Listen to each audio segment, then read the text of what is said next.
Well, the top indicators that I use to spot the top, basically I use honestly fundamental analysis.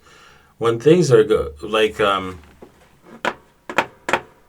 you could see well, first the first TA thing indicator that I look at, right, to say, okay,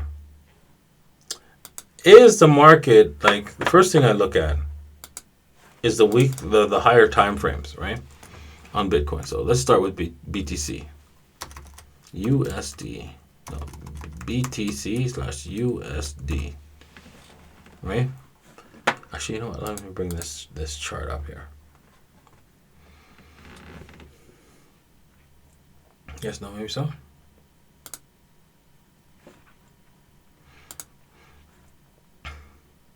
First thing I look at is this thing way outside the Bollinger Band, and then obviously, and also, is the RSI and RSI above 95, right? On the weekly and the daily, right? And RSI is, of course, the numbers are off because I have this RSI on a separate. Usually, I have it on a separate by itself, but let's just move it to a separate one. See if I can do that right here.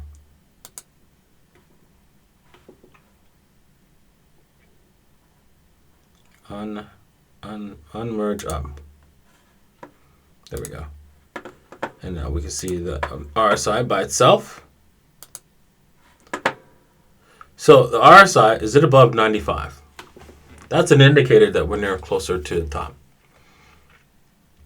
You can see that worked very well right here.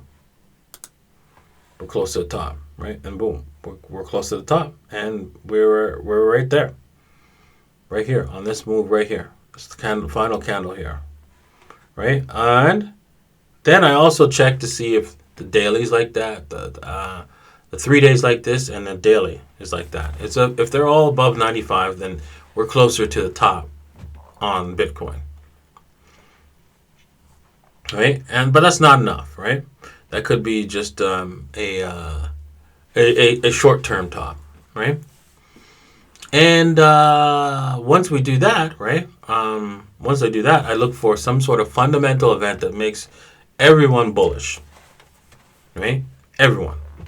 And if that's the case, we're closer to the top, and it's time to get out, right? And so usually that date indicates that whatever that fundamental date occurs, that's the date that everything's going to collapse. So really, it's the RSI I like to use, but you have to be careful with that, right? Because it could mean that we're just an interim top. All right.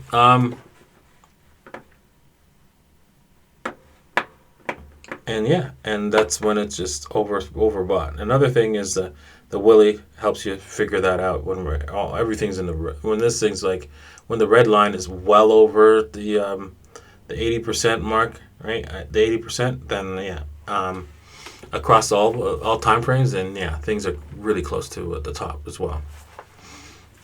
All right, I think that's it for today. I hope you enjoyed today's episode, right? I know I did, and I'm going to be buying setting some buy orders of some of the stuff that I've looked at today. And yeah, if you guys do if you do buy some, make sure you don't only go in a small percentage of your wealth, not a whole lot, right? Make sure less than 5%, right? If you like something if you like something that, oh my God, I think this is going to the moon, but I gotta get lots of it. No.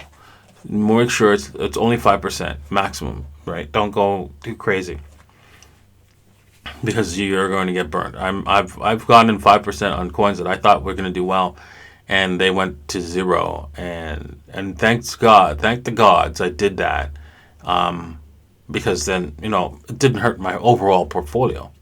My overall portfolio stayed alive and did very, very well because I followed that rule, right?